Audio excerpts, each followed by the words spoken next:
Bismillahirrahmanirrahim. Assalamualaikum warahmatullahi wabarakatuh. Innal hamdalillah nahmaduhu wa nasta'inuhu wa nastaghfiruh wa na'udzu billahi min shururi anfusina wa min sayyiati a'malina.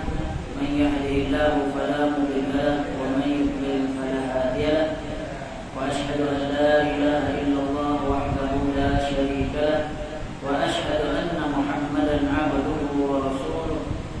Ya ayyuhalladzina amanu taqullaha haqqa tuqatih wa la tamutunna illa wa antum muslimun. Ya ayyuhan nasu taqu rabbakum alladzi khalaqakum min nafsin wahidah wa khalaqa minha zawjaha wa batha minhuma rijalan katsiran wa nisaa'a wattaqullaha alladzi tasaaluna bihi wal arham innallaha kana 'alaykum raqiba. يا أيها الذين آمنوا اتقوا الله وقولوا قولا سديدا يصلح لكم أعمالكم ويغفر لكم ذنوبكم ومن يطع الله ورسوله فقد فاز فوزا عظيما. أما بعد. Alhamdulillah, bersyukur kita kehadirat Allah Subhanahu wa taala. Malam ini dapat kita kembali menyambung kuliah maghrib kita yang lebih kurang sebulan kita berehat sepanjang bulan Ramadan yang lalu. Alhamdulillah, ini adalah yang pertama sambungan semula setelah kita sebulan di bulan Ramadan berhenti seketika berehat untuk memberi laluan kepada ataupun untuk memberi fokuslah kepada amalan ibadah kita di bulan puasa yang lalu. Mudah-mudahan amalan kita di bulan Ramadan yang lalu diterima oleh Allah Subhanahu wa taala. Yang kita ucapkan di pagi hari raya, taqabbalallahu minna wa minkum. Semoga Allah menerima amalan kita, amalan kami dan kamu. Ini amalan kita semua, mudah-mudahan diterima. Sekarang alhamdulillah masih ada mungkin ada yang buat rumah terbuka lagi. Kita masih di bulan, kalau di Malaysia ni biasalah raya kita kan meriah, lagipun belas dendam 2 tahun kita tak boleh datang ke rumah. Jadi kali ini sampai raya haji. Lagipun sebenarnya amalan ziarah menziarahi ataupun orang kata kenduri kan, itu sebenarnya tidaklah terikat dengan waktu-waktu tertentu. Kita bebas buat. Kalau biasa sebelum ni pun, kalau siapa masih ingat, ada rumah terbuka sampai 2 Zulkaidah masih ada. Jadi open house. Selamat Hari Raya Idul Fitri, tarikh dia 2 Zulkaidah. Pada Syawal sampai Zulkaidah. Jadi alang-alang sama tu sampai Zulhijjah. Yang penting jangan sampai kita kita terbeban. Berarti kita memang betul ada kemampuan, maka kita dibolehkan. Kita buat tu untuk sebenarnya sebagai satu bentuk sedekah juga, kan? Jadi orang pun boleh datang ziarah menziarahi semua itu. Mudah-mudahan Allah Subhanahu wa taala berikan ganjaran pahala kepada kita semua. Jadi sebagai menyambung semula kuliah kita yang mana kita masih dalam kitab perisai bagi sekalian mukallaf yang dikarang oleh Syekh Al-Mandili, yang merupakan syarahan bagi matan kitab Al-Aqidah At-Tahawiyah karangan Al-Imam Abu Ja'far Ahmad bin Muhammad At-Tahawi rahimahullah. Ini ulama salaf yang menulis ringkas matan. Matan ni apa dia? Matan ni semacam teks lah. Teks yang disusun ataupun secara ringkas menyusun poin-poin secara ringkas tentang akidah ahli sunnah wal jamaah. Namun pada malam ini sebagai mukaddimah, mengulangi semula, suka untuk saya kongsikan bersama kenapa pentingnya kita mempelajari ilmu akidah ini. Dan antara ilmu agama, banyak-banyak ilmu agama, ada ilmu akidah, ada ilmu fiqh atau kita sebut sebenarnya orang lain bilang fiqh kan, ataupun fiqh dalam bahasa Arabnya. Ada ilmu akhlak dan ada ilmu hadis, ilmu tafsir, ada usul fiqh, itu ilmu alat, ilmu bahasa Arab dan seterusnya.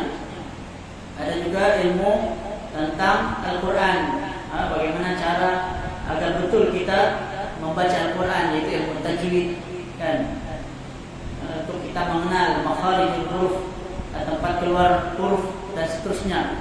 Maka di antara para ulama menyatakan bahwa di antara ilmu-ilmu tersebut yang penting atau yang paling penting di antara yang penting untuk kita pelajari adalah ilmu akidah. Ya, ilmu akidah. Nama lain bagi ilmu akidah adalah ilmu tauhid. Ilmu tauhid. Ada juga yang menyebut sebagai usuluddin. Semua itu merujuk kepada perkara yang sama. Ada yang disebut usulul iman atau al-aqidah al-islamiyah. Okay? Ada juga yang menyebut as-sunnah. Para ulama dahulu mereka menulis kitab namanya kitab as-sunnah. Sebagian tulis usul as-sunnah. Bukan mereka menghimpunkan tentang sunnah-sunnah amalan ini, tidak.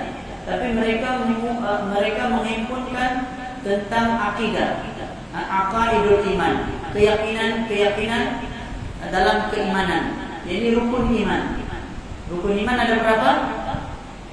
Ada 6. Dan 6 rukun iman itulah yang itu secara ringkas yang kita pelajari dari tadika lagi.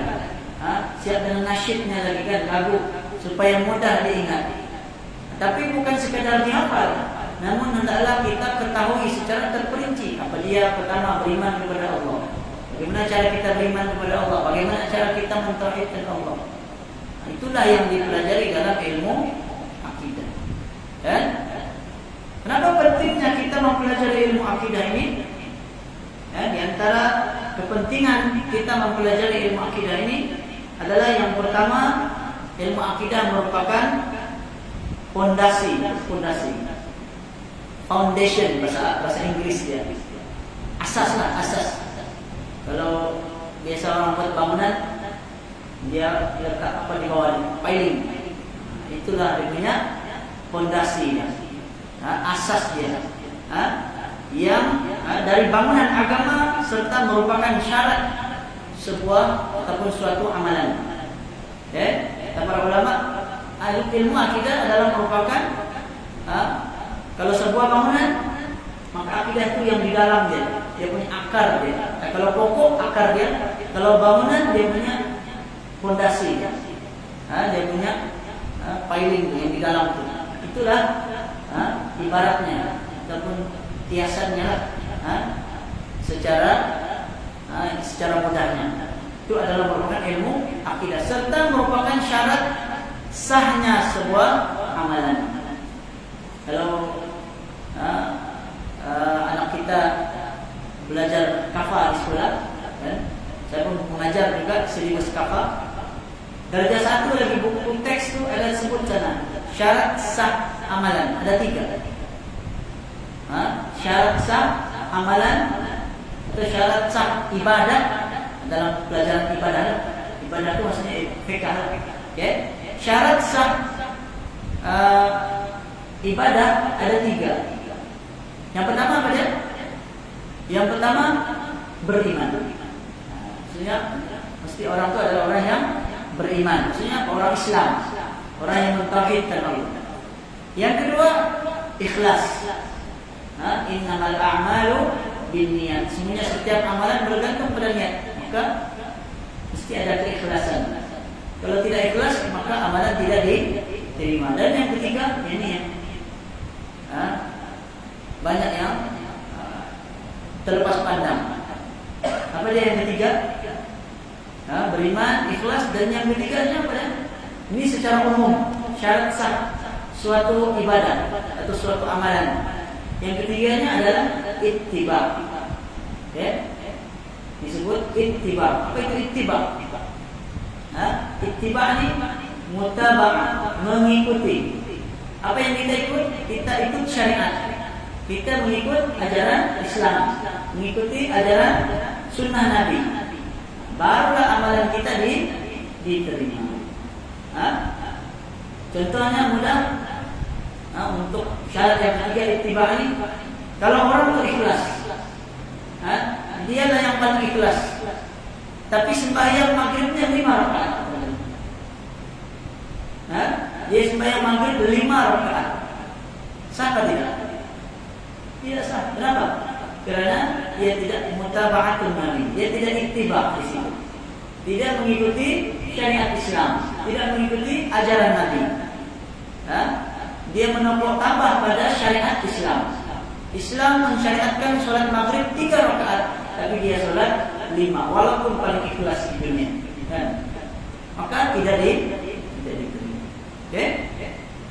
Jadi betul kepentingannya kita mempelajari akidah yang pertama tadi dalam syarat diterima sebuah amalan, suatu amalan atau ibadah adalah beriman ataupun orang yang memiliki tauhid. Orang yang memiliki tauhid. Dalam sebuah doa yang dibacakan oleh Nabi sallallahu alaihi wasallam, Nabi sallallahu alaihi wasallam berdoa, Allahumma inni a'udzu bika an usyrika bika wa ana a'lam wa astaghfiruka lima la a'lam. Hadis riwayat Al-Bukhari dalam kitab Adabul Mufrad. Nabi berdoa, ya Allah, ya Tuhanku, sesungguhnya aku memohon perlindungan kepadamu daripada mensyirikkan. Syirik lawannya tauhid. Tauhid mengisahkan Allah. Syirik menduakan Allah. Itu syirik. Jadi Nabi berdoa, aku memohon perlindungan kepada engkau daripada mensyirikkan engkau sedangkan aku mengetahui. Maksudnya kita dalam keadaan kita tahu, sedar, atau kita memang tahu itu syirik, kan kita buat juga. Jadi Nabi sendiri berdoa. Kemudian Nabi selalu wa astaghfiruka, dan aku memohon ampunan kepada engkau lima la a'lamu, dengan apa yang aku tidak ketahui. Maksudnya telah mensyirikkan Allah dalam keadaan tidak sedar. Nabi sendiri pun berdoa, memohon kepada Allah, meminta supaya diampunkan, takut melakukan perbuatan syirik. Maka kita lebih-lebih lagi kita kena, kalau boleh kita baca doa ini selalu. Allahumma inni a'udzu bika an usyrika bika wa ana a'lam wa astaghfiruka lima la a'lam. Ya Allah, aku memohon perlindungan kepadamu daripada mensyirikkan engkau sedangkan aku mengetahui, dan aku memohon ampunan kepadamu sedang aku tidak mengetahui, dalam keadaan aku tidak menyadari. Maksudnya melakukan kesyirikan tanpa disadari. Jadi bagaimana cara kita mengetahui mana satu syirik, mana satu tidak syirik? Dengan kita mempelajari ilmu akidah, mempelajari ilmu tauhid. Barulah kita dapat mentauhidkan Allah dengan cara yang benar. Setelah kita mempelajari ilmu tauhid, kita tak kena tahu juga apa dia contoh-contoh perkara yang menyalahi ilmu tauhid atau menyalahi tauhid itu, sehingga kita dapat menghindari dari perbuatan syirik tersebut. Bukan maksudnya bila kita belajar, sebab dalam ilmu akidah kita akan jumpa banyak nama-nama ataupun akidah-akidah yang sesat yang akan kita jumpa dalam pelajaran akidah. Contohnya akidah Mu'tazilah. Apa dia akidah Mu'tazilah ini? Mu'tazilah beranggapan bahwa orang yang melakukan dosa besar maka kedudukannya berada di antara dua kedudukan, tidak ke surga, tidak ke neraka. tapi di akhirat nanti masuk neraka. Kemudian orang Mu'tazilah juga beranggapan bahwa Allah hanya ada nama, tidak memiliki sifat. Nama Allah itu pun, kata Mu'tazilah, hanya ada selepas Allah mencipta. Contoh, Allah mencipta. Sebelum Allah mencipta, Allah tidak memiliki nama mencipta. Itu kata golongan Mu'tazilah. Ini yang pernah kita bahaskan sebelum ini. Sedangkan Ahli Sunnah wal Jamaah beranggapan bahwa Allah itu sudah sedia, sudah sejak azali. Allah itu sedia kala, memang Maha mencipta. Sebelum Allah mencipta lagi, memang Allah memiliki sifat mencipta. Allah mampu mencipta. Setelah Allah mencipta, maka Allah masih lagi. Bukan berarti bila Allah cipta artinya kuasa Allah kekurangan dan seterusnya. Alhamdulillah. Dan bukan seperti kita manusia. Manusia mungkin setelah bekerja akhirnya penat, perlu berehat. Kan? Kemudian umur semakin tua, tidak mampu bekerja, maka ditukar. Ada pensiun. Kemudian orang muda masuk lagi orang baru. Maka Allah Subhanahu Wa Taala tidak begitu. Allah itu Hayyun Qayyum. Allahu la ilaha illa huwal Hayyul Qayyum. Allah tidak ada Tuhan yang berhak disembah melainkan Dia yang Maha hidup lagi terus-menerus mengurus makhluknya. Itu terjemahan kepada Al-Qayyum. Al-Qayyum ini dari perkataan qiyam, berdiri. Allah itu dia tidak, maksudnya Allah itu terus saja dia mengurus, mengatur manusia, hamba, makhluknya. Tidak pernah Allah berehat, dan Allah tidak mengenal penat. Bahkan Allah itu tidak memiliki sifat penat sama sekali, karena Allah itu Maha sempurna dari seluruh segi, seluruh sisi. Itulah yang akan kita jumpai dalam pelajaran ilmu akidah. Syariat Islam yang diwahyukan oleh Allah Subhanahu Wa Taala kepada Rasulnya terdiri dari dua unsur. Ada dua unsur. Pertama, unsur batin, i'tiqadiyah, batin yang tidak nampak lah, yang di dalam hati, yang berhubungan dengan i'tiqad dan juga akidah. Itulah yang kita sebut sebagai usuluddin. Usul ad-din. Apa itu usul ad-din? Usuluddin, asas-asas agama, dasar agama, prinsip-prinsip agama. Itulah yang kita pelajari dalam ilmu akidah. Yang kedua, unsur syariat Islam adalah amaliyah ataupun zahir, yang nampak, yaitu segala perkara yang berhubungan dengan tata cara amaliyah sehari-hari seperti salat, puasa, zakat, haji dan seluruh hukum hakam, ibadah, akhlak dan juga muamalah. Dia ada dua. Ada dua unsur. Secara asasnya ada dua unsur. Syariat Islam, unsur batin, unsur zahir dan batin. Kita sebut zahir dan batin. Maksudnya semua itu, dari ujung rambut hingga ujung kaki. Itu masih zahir lagi. Batin yang tidak nampak lah. Dari maksudnya yang di dalam hati. Kadang-kadang di luar yang nampak boleh nampak lah, yang tidak nampak tidak siapa yang tahu. Allah saja yang tahu. Sebab itulah syirik ataupun perbuatan riya adalah merupakan syirik kecil. Kenapa? Walaupun dia amalan hati, tapi kata Nabi sallallahu alaihi wasallam, "Inna akhwafa ma akhafu 'alaikum asyirkul asghar." Sesungguhnya yang paling aku takut menimpa ke atas umatku adalah asyirkul asghar, syirik kecil. Para sahabat bertanya, Rasulullah, apa dia syirik kecil itu? Maka Nabi menjawab, syirik kecil itu adalah riya. Riya. Apa itu riya? Daripada perkataan ra'a, melihat. Artinya dia memperlihatkan ibadah dia. Dalam bahasa kita sebut menunjuk-nunjuk. Dia ada dua bentuk riya. Satu riya, satu sum'ah. Sum'ah ini daripada sami'ah, mendengar. Ada orang dia memperdengarkan. Kata malam tadi saya buat ini sekian-sekian, saya tak tidur, saya sembahyang. Itu dia memperdengar. Dia tidak memperlihatkan sebab ceritanya yang malam tadi tidak saya ingat. Tapi kalau riya, dia memperlihatkan ketika ada orang tengok dia sembahyang bagus-bagus. Lama betul dia sembahyang. Kan? Tapi tidak orang tengok sembahyang, cepat saja sembahyang. Itu antara bentuk contohnya riya. Dan kata Nabi paling takut menimpa ke atas umatku. Kenapa? Ya, kerana riya ini merupakan syirik yang kecil. Kerana dia beramal ibadah bukan kerana Allah, tapi kerana dilihat oleh manusia. Kerana ingin disebut-sebut, kerana ingin dipuji, ataupun kerana supaya dapat nama. Banyaklah kalau cerita tentang riya ni. Ada dalam sebuah hadis yang panjang riwayat Al-Bukhari, ada 3 golongan yang mana mereka ini 3 4. Yang pertama, orang yang pergi berjihad, mati syahid. Di hadapan Allah di akhirat, Allah tanya, apa yang kau lakukan dahulu di dunia? Maka dia menjawab, saya dahulu pergi berjihad, lalu mati syahid.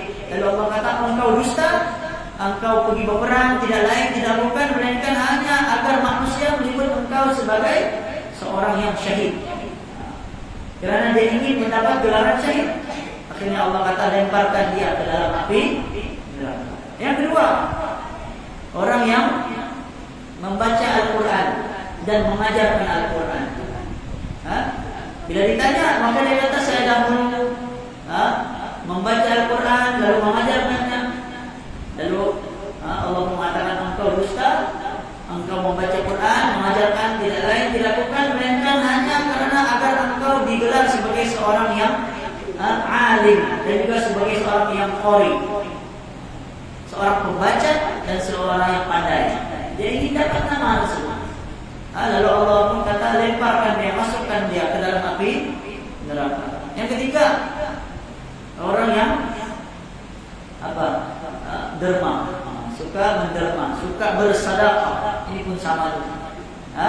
Dia bersedekah, tetapi sedekahnya di hadapan Allah dia kata saya bersedekah kerana-Mu ya Allah. Tapi Allah kata engkau dusta, engkau bersedekah, engkau suka memberi, tidak lain tidak bukan melainkan hanya agar manusia memanggil engkau sebagai seorang yang dermawan. Dia mau digelar sebagai orang yang dermawan. Akhirnya Allah kata lemparkan dia ke dalam api neraka. Ini amalan-amalan yang besar pahalanya. Pertama jihad, kedua orang yang belajar dan mengajarkan. Ini dia termasuk di antara amalan yang terbaik. Kata Nabi, khairukum man ta'allama al-Quran wa 'allamahu. Sebaik-baik kamu adalah orang yang belajar Al-Quran lalu mengajarkannya. Jadi mau jadi orang yang terbaik, macam mana cara dia? Belajar dan mengajarkan. Ada lagi belajar mengajar apa? Yang terbaiknya adalah Al-Quran. Belajar Quran maksudnya bukan sekadar membaca, belajar semua ilmu yang berkaitan dengan Quran, ilmu tafsirnya, ilmu tajwidnya. Selepas tafsir, dalam tafsir itu ada pula hukum hakam yang kita peroleh dari Al-Quran. Termasuk pengajar agama sebenarnya termasuk juga mengajarkan Al-Quran. Kerana dalam ilmu-ilmu akidah contohnya, maka kita akan jumpa di sana ayat-ayat Quran, hadis-hadis Nabi. Maka itu sebenarnya juga termasuk dalam kategori mengajarkan Al-Quran, walaupun tidak secara khusus, jadi secara umumnya. Itu amalan yang terbaik. Akan tetapi kerana tidak ada keikhlasan, maka akhirnya tetap juga dimasukkan ke dalam api neraka. Akidah yang benar merupakan fondasi dari bangunan agama dan merupakan syarat sahnya sebuah amalan, sebagaimana yang difirmankan oleh Allah Subhanahu wa taala, "Wa man kana yarju liqa'a rabbih falyamal 'amalan shalihan wala yusyrik bi ibadati rabbih ahada." Di dalam surah Al-Kahfi ayat 110. Barang siapa yang mengharapkan perjumpaan dengan Tuhannya, bahkan yarju, raja ini mengharapkan, liqa bertemu rabbih Tuhannya. Siapa yang berharap agar dapat bertemu dengan Allah, dengan Tuhannya, Maka apa kata Allah? Falyamal, maka hendaklah dia beramal saleh. Falyamal amalan salihan, hendaklah dia beramal saleh dan wala yusyrik bi ibadati rabbih ahada. Janganlah dia mensyirikkan seorang pun di dalam ibadahnya kepada Tuhan. Jangan mensyirikkan Allah. Betapa pentingnya ilmu tauhid. Karena kalau kita tidak kenal tauhid, tidak kenal akidah yang benar, kemungkinan yang kita rasa benar itulah yang salah. Kita rasa selama ini kita mentauhidkan Allah, ternyata rupanya itu bukan tauhid tapi syirik. Seperti golongan yang beranggapan bahwa bolehnya berdoa meminta kepada orang yang telah mati. Dia pun berdoa minta kepada orang yang telah mati, karena beranggapan bahwa orang yang telah mati ini dekat dengan Allah. Kononnya orang yang telah mati ini boleh sampaikan doa kita kepada Allah. Sebenarnya berdoa kepada orang yang telah mati adalah merupakan kesyirikan yang pertama dilakukan di zaman Nabi Nuh alaihissalam. Di dalam surah Nuh disebutkan ada 5 orang soleh. Siapa dia? Wad, Suwa', Yahud, Ya'ud dan Nasra. 5 orang soleh ini meninggal dunia. Lalu mereka pun membuat gambar. Membuat gambar. Kemudian gambar pun mula rosak. Syaitan pun bisikkan buatlah patung. Maka mereka buat patung. Pada asalnya mereka tidak menyembah lagi. Mereka hanya untuk kenang-kenangan, untuk memberi semangat ketika beribadah. Mereka kata, inilah orang soleh kita dahulu yang mengajak kita berdoa. Marilah kita rajin berdoa. Marilah kita mempergiatkan amalan ibadah kita kepada Allah. Mereka pun berdoa kepada Allah, belum kepada patung. Tetapi setelah lama-kelamaan, tahun demi tahun berlalu, Nabi Nuh ini berdakwah berapa tahun? Hampir 1000 tahun berdakwah. 950 tahun, Allah saya ingat secara spesifiknya itu dakwahnya. Tapi umurnya kemungkinan 1000, 1000 lebih. Umur Nabi Nuh alaihissalam. Berdakwah lama, tapi pengikutnya berapa? Dikatakan hanya 80 orang begitu. 80 orang yang naik atas bahtera.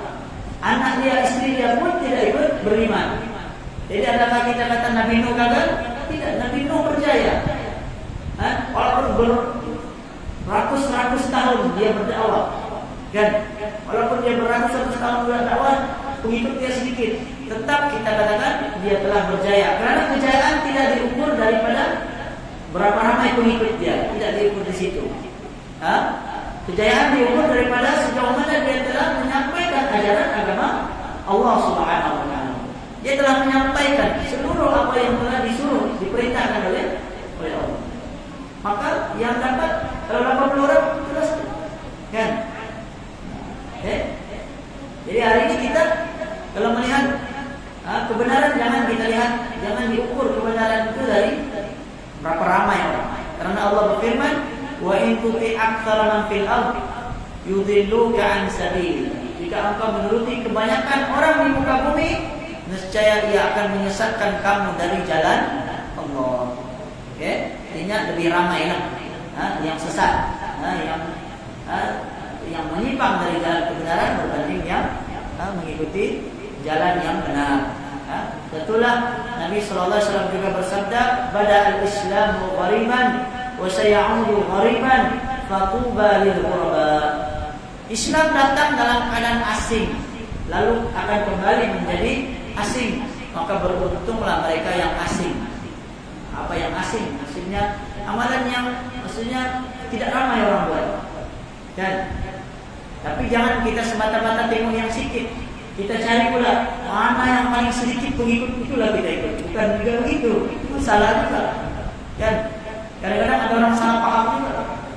Dia suka cari amalan yang pelik. Dia cari mana amalan yang orang ramai dah buat. Dia pun amalkan begitu. Ini tak boleh juga, salah juga. Sebab kebenaran adalah yang datang dari Allah dan Rasul. Dari Al-Quran, hadis dan mengikuti maksudnya tafsiran yang benar. Bukan Quran hadis tetapi menurut tafsiran sendiri. Ini pun banyak juga yang salah. Ajaran sesat yang ada hari ini kebanyakan merujuk pada Quran dan hadis. Kadang kami ikut Quran, kami ikut hadis. Ada orang yang sembahyang dan dia bilang Al-Quran yang begitu, tak payah sembahyang. Kan? Dia kata apa? Wa'bud rabbaka hatta ya'tiyakal yaqin. Beribadahlah kepada Tuhanmu sehingga datangnya yakin. Jadi dia kata saya sekarang sudah yakin, jadi tak perlu lagi ibadah. Nanti aku naik Quran juga. Tapi tafsirannya benar atau tidak? Tidak benar. Tafsiran tersebut salah, menyimpang dari tafsiran yang sebenar. Oke? Kemudian Allah berfirman, "Wa laqad uhiya ilaika wa ila alladziina min qablika la in asyrakta la yahbatanna 'amaluka wa la takunanna minal khasirin." Kunci dia yang dihitung. Dan sungguh telah diwahyukan kepadamu wahai Muhammad dan kepada para nabi sebelummu. Apa dia? La in asyrakta, sekiranya engkau melakukan kesyirikan, la yahbatanna, niscaya akan terbatal, terhapuslah seluruh amalan kamu, wala takunanna, dan sungguh kamu pasti termasuk minal khasirin, dalam golongan orang-orang yang khasirin, orang-orang yang rugi. Rugilah 40 tahun beramal tapi tidak diterima, terbatal semua. Kenapa? Karena melakukan perbuatan syirik. Syirik akan menyebabkan hilang semua pahala apa yang telah kita lakukan, amalkan sepanjang hidup kita. Kita buat satu kesyirikan. Bahkan lebih bahaya lagi, syirik boleh menyebabkan tidak diampunkan, maksudnya kekal dalam api neraka. Allah berfirman, "Innallaha la yaghfiru an yushraka bihi wa yaghfiru ma duna dzalika liman yasha." Sesungguhnya Allah tidak akan mengampunkan dosa orang yang mensyirikkan Allah, tetapi Allah mengampunkan dosa selain daripada perbuatan syirik itu bagi siapa yang dikehendakinya. Jadi dosa yang diampunkan oleh Allah selain syirik. Kalau orang itu berzina, berjudi, minum arak, mencuri, dosa-dosa besar, tapi masih tidak melibatkan kesyirikan, kalau Allah mau ampun, Allah boleh ampunkan. Tapi kalau orang melakukan kesyirikan, maka tidak akan diampunkan kecuali dengan cara bertaubat. Jadi jangan salah paham juga. Ada yang salah paham. Macam mana dulu pernah buat syirik? Tidaklah sudah dapat diampunkan. Tidak, maksudnya Allah ampunkan kalau kita bertaubat. Memohon keampunan, maka pasti Allah akan ampunkan. Artinya lepas kita memohon keampunan, lepas kita bertaubat, maka jangan kita ulangi lagi kesalahan kita yang telah lalu. Yang kedua, apa yang kita cerita? Kepentingan akidah. Apa dia kepentingan akidah? Yang keduanya membebaskan ataupun memerdekakan jiwa manusia. Dengan kita mempelajari ilmu akidah akan dapat membebaskan jiwa manusia. Membebaskan, memerdekakan jiwa manusia. Jadi membebaskan, yang pertama membebaskan diri dari rasa takut terhadap kehidupan. Karena dalam kehidupan kita ini ada banyak pancaroba, banyak cobaan, banyak ujian. Dengan akidah yang benar akan memandu kita. Kita tahu bahwa apa jua yang berlaku semua adalah berdasarkan qada dan qadar Allah Subhanahu wa taala. Maka orang yang dengan akidahnya yang benar, maka dia tidak akan takut pada kehidupannya. Dan juga yang kedua, membebaskan diri dari rasa takut terhadap rezeki. Dia takut nanti rezeki dia tiada, kan? Dia takut nanti dia jadi miskin dan seterusnya. Padahal kalau Allah ingin jadikan kita kaya, Allah pasti boleh dengan mudah. Ada orang yang Allah jadikan kaya, kemudian dia kalah dengan ujian kaya. Seperti Qarun contohnya, kan? Dia minta kepada Nabi Musa supaya jadi kaya. Akhirnya dia jadi kaya, Allah uji dia. dengan kekayaan, dia pula bila sudah jadi kaya, dia pun lupa diri, tidak mau mengeluarkan zakat, tidak mau menyedekahkan harta yang dia telah diberikan oleh Allah, diberikan hartanya oleh Allah, lalu dia tamak, tidak mau mengeluarkan hartanya kepada fakir miskin, kepada orang-orang yang berhak menerima. Akhirnya dia pun ditelan dalam Quran ada kisah tentang Qarun yang kita sebut hari ini sebagai harta karun. Harta karun. Jumpa aja harta dalam apa? Dalam tanah dia bilang, oh ini harta si karun. Itu sebab dari kisah Qarun. Nama orang itu Qarun, kan? Jadi orang yang dengan akidah dan ilmu yang benar, maka dia tidak akan takut terhadap rezeki. Dengan adanya keyakinan, akidah yang benar, maka seorang muslim akan menjalani hidup dengan penuh ketenangan, ketenteraman secara batin. Dia tidak akan ragu-ragu untuk melaksanakan perintah Allah dan menjauhi larangannya, kerana rezekinya telah pun dijamin dan ditentukan oleh Allah Subhanahu wa taala. Yang ketiga, membebaskan diri dari sikap ego, kikir dan rakus. Kikirnya apa? Berikutlah.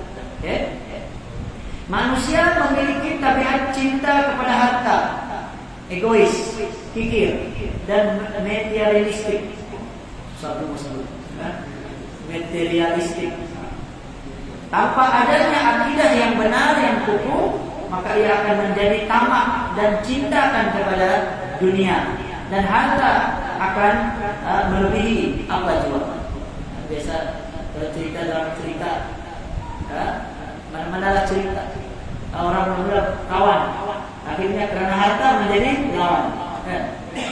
Karena harta mula baik, ataupun bahkan dalam kadang-kadang dalam keluarga sendirinya, karena harta sanggup macam cerita inilah, cerita Pak Tiga Abdul, kan? Kerana harta dia bagi-bagi, ada sama rata, kan? Apa dia bilang demokrasi terpimpin, kan? Dia bagi seorang rumah saja, satu harta luar negeri, satu harta dalam negeri. Tidak adil. Macam itulah adik-beradik, tapi boleh jadi itu contoh. Walaupun cerita itu hanyalah rekaan semata-mata, kan? Tapi bolehlah ada pengajaran yang boleh kita ambil dari kisah tersebut. Jadi menunjukkan, dan banyak lagi kisah-kisah yang lain. Dalam mana-mana cerita pun kebanyakan begitu. Kerana harta akhirnya manusia menjadi bergaduh, bahkan sampai berbunuh-bunuhan. Kerana harta. Maka dengan adanya akidah yang benar, ini akan memandu, menyelamatkan kita. Yang keempat, membebaskan dari nilai-nilai masyarakat jahiliyah. Ketika Islam pertama kali datang, masyarakat hidup dalam keadaan jahiliyah. Mereka mempunyai pemikiran dan keyakinan yang salah tentang Allah serta kehidupan. Maka mereka pun mengangkat manusia sebagai pihak yang menentukan pedoman dan aturan kehidupan mereka. Dengan hukum jahiliyah, mereka pun membuatlah hukum hakam yang sesuai dengan selera hawa nafsu. Maka Islam datang, tradisi jahiliyah itu pun yang sudah mengakar, maka Islam datang meruntuhkannya, memusnahkannya, membina Islam, membina masyarakat semula dengan pemahaman yang benar, dengan prinsip-prinsip akidah yang benar, dalam syariat Islam, dan seterusnya. Banyak lagi saya dah baca, ini saya ambil dari kitab yang lain tentang keyakinan ataupun tentang kepentingan mempelajari ilmu akidah. Yang kelima, yang terakhir, membebaskan diri dari kezaliman. Ada banyak lagi, tapi saya ambil 5 saja. Membebaskan diri dari kezaliman. Dengan adanya ilmu akidah yang benar, maka kita dapat dibebaskan daripada melakukan perbuatan kezaliman. Dan kezaliman yang paling besar sudah tentu adalah perbuatan syirik. Inna syirka la zulmun azim. Syirik itu adalah merupakan kezaliman yang paling besar. Walaupun ada juga kezaliman yang lain, sudah tentu kezaliman itu ada banyak. Zalim itu apa ya? Kata para ulama, zalim itu ialah meletakkan sesuatu bukan pada tempatnya. Itu zalim. Lawan daripada adil. Adapun adil, kita letakkan sesuatu pada tempatnya. Jadi bila kita tidak meletakkan sesuatu pada tempatnya, maka itulah zalim. Itu secara bahasa pengertian zalim. Maka datangnya Islam membebaskan manusia daripada perbuatan kezaliman, seluruh perbuatan kezaliman, dari yang sebesar-besar kezaliman sehinggalah sekecil-kecil kezaliman. Wallahu a'lam.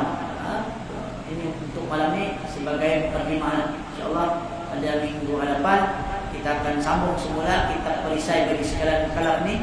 Kita masih dalam matan yang ke-57.